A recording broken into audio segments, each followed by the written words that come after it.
Hello à vous, ici Marion Allais et je vous retrouve aujourd'hui avec une nouvelle vidéo consacrée à un thème que j'adore, l'amour.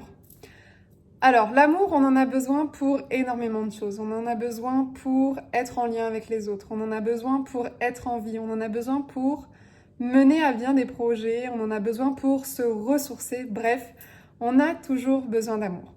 Et aujourd'hui, ce que je vous propose de voir ensemble, c'est justement quel est votre degré d'amour.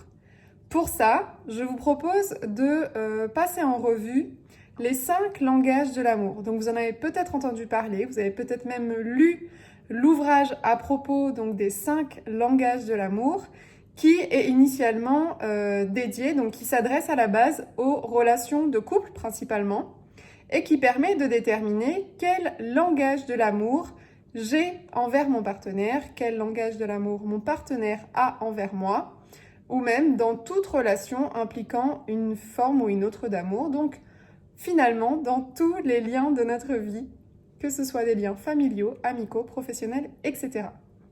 Mais aujourd'hui, ce que je vous propose, c'est d'identifier ces 5 langages différents dans le lien à soi, c'est-à-dire comment on est à même de se porter de l'amour pour soi et sous quelle forme on le fait. Donc je vous rappelle tout d'abord les 5 langages de l'amour qu'il existe. Il y en a peut-être plein d'autres, mais voilà les principaux. Et ce que je vais vous inviter à faire, c'est pendant que je les énonce, pendant que je les décris, de vous poser cette question finalement.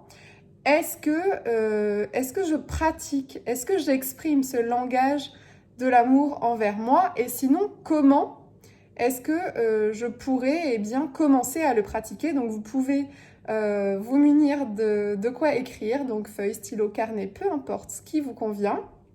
Et donc, à chaque fois que je vais passer en revue un langage, vous pourrez identifier est-ce que c'est un langage que vous pratiquez d'ores et déjà envers vous-même ou pas. Et sinon, comment est-ce que vous pouvez commencer à agir de la sorte et à donc multiplier les modes finalement, les moyens de vous régénérer, de vous ressourcer, de vous offrir de l'amour. Alors le premier des 5 langages, c'est les mots doux. Alors dans le lien à soi, les mots doux finalement c'est la façon dont on va se parler à soi. Alors forcément dans les moments où tout va bien, c'est pas forcément le plus difficile. On peut aisément se complimenter, reconnaître là où on a, je sais pas, eu un succès, se complimenter sur sa façon de se comporter, sur ses aspects physiques, sur son ouverture d'esprit, enfin peu importe, des traits physiques, mentaux, émotionnels. Dans les moments où tout va bien, c'est pas trop difficile d'avoir des mots doux envers soi-même. Là, ce qui nous intéresse, c'est finalement dans les moments où c'est plus compliqué, comment est-ce qu'on se parle ? Quelles sont les ressources que l'on peut utiliser pour avoir envers soi un discours qui reste motivant, même dans des situations qui sont parfois délicates, ou même si un matin on s'est mal levé, on a mal dormi, comment est-ce qu'on va pouvoir garder un dialogue positif envers soi-même ? Alors, je vous pose la question, vous pouvez, si c'est un langage que vous n'avez pas encore développé aujourd'hui envers vous-même, à vous demander comment est-ce que vous pourriez le faire. Je vous partage peut-être 2 choses que je fais pour ma part et qui m'aident. Donc la première, c'est que tout autour de mon miroir, j'ai inscrit toute une succession de mots positifs, que je vois du coup chaque matin. Et donc les matins où j'en ai le plus besoin, c'est une façon finalement d'avoir ce discours positif envers moi-même en le lisant, mais du coup je peux très bien le lire à voix haute ou quelque chose comme ça. Et du coup, c'est finalement quand même ce dialogue que j'entretiens avec moi-même. Ça, c'est une possibilité, mais vous pouvez en avoir plein d'autres. Certaines personnes se complimentent devant le miroir. Peu importe, à vous de trouver ce qui vous correspond dans les bons comme dans les moins bons moments. C'est-à-dire face à une difficulté, face à un échec, face à un engagement non tenu, comment est-ce que vous allez pouvoir Eh bien finalement dissocier, en fait ça revient à ça, dissocier le faire et l'être en considérant que ce n'est pas parce que finalement vous avez fait, eh bien peut-être pas aussi bien que vous l'espériez, que pour autant vous méritez d'entendre des mots comme je suis nul, je vaux rien, etc. C'est contre-productif, donc dissociez bien le faire et l'être. Deuxième langage de l'amour, ce sont les gestes tendres. Alors, dans le lien à soi, à quoi ça ressemble les gestes tendres? Eh bien, finalement, c'est le temps que l'on prend à prendre soin de son corps. Est-ce que vous avez pour habitude de, par exemple, vous masser ou de prendre rendez-vous pour un massage, de prendre soin de votre peau? Est-ce que vous prenez le temps en fait d'avoir des gestes tendres envers vous? Donc ça peut même relever aussi de l'intimité. Ça relève de ce langage-là. Et ensuite, vous avez, oui, principalement, voilà, tout ce qui est massage, gommage, le temps que vous passez sous la douche. Est-ce que vous choisissez des savons ou des gels douche que vous aimez avec des odeurs qui vous inspirent? Bref, tout ce temps que vous passez en fait à être au contact de votre peau, de votre corps, eh bien c'est un langage de l'amour qui s'appelle donc les gestes tendres. Le troisième langage que je vous propose de passer en revue, eh bien, c'est le temps de qualité. Est-ce que vous prenez du temps de qualité pour vous? Est-ce que vous prenez le temps de vous reposer? Est-ce que vous parvenez à le faire sans culpabiliser? Quel type de moments vous font du bien? Est-ce que vous avez besoin de beaucoup de temps? Est-ce que vous avez besoin de peu de temps mais dans un certain type de lieu?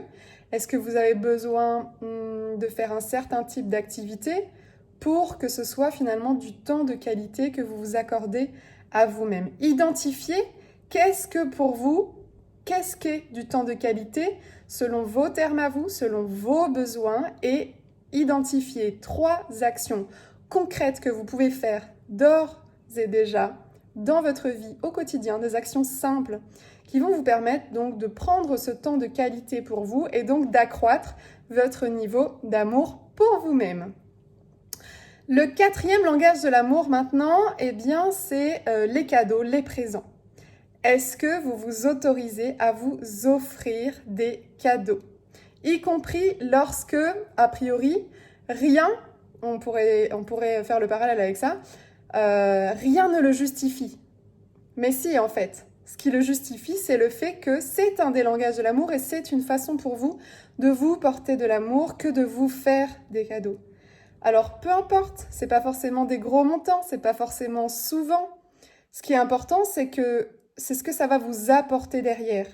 Donc, identifiez quel type de cadeau vous apporte le plus grand degré de satisfaction et d'épanouissement pour vous-même.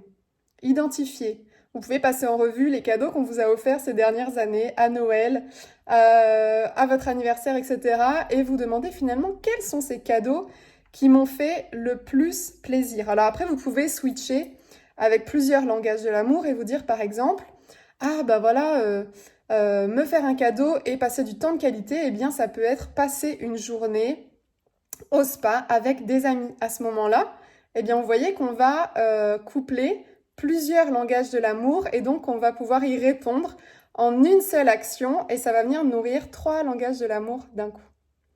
Donc voilà, posez-vous cette question de quels sont ces cadeaux que vous avez envie de vous faire et autorisez-vous à les faire sans qu'il y ait pour autant une raison particulière, sans attendre d'avoir, je sais pas, eu des résultats spécifiques dans votre entreprise ou, je sais pas, avoir une bonne nouvelle. Faites-le aussi pour vous motiver comme une source de motivation et comme quelque chose qui va venir nourrir votre entrain et donc toutes les étapes qui suivront.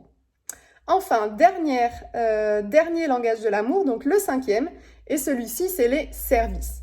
Alors vous allez me dire, bon, les services dans le lien à l'autre, je vois ce que c'est, mais dans le lien à soi, de quoi il s'agit? Eh bien, les services, en fait, c'est tout simplement oser demander de l'aide. Oser demander aux autres de nous aider lorsqu'on est dans une situation qui requiert finalement l'expertise ou l'intervention de quelqu'un d'autre. Parfois, on peut avoir tendance à tout vouloir faire par soi-même, mais ce n'est pas se donner de l'amour que de vouloir tout faire. C'est important d'accepter aussi de recevoir l'aide et l'intervention des autres dans notre vie, et donc pour ça, eh bien, il faut le demander et non pas attendre que ça vienne de l'initiative des autres. Donc voilà, c'était pour le 5e langage de l'amour.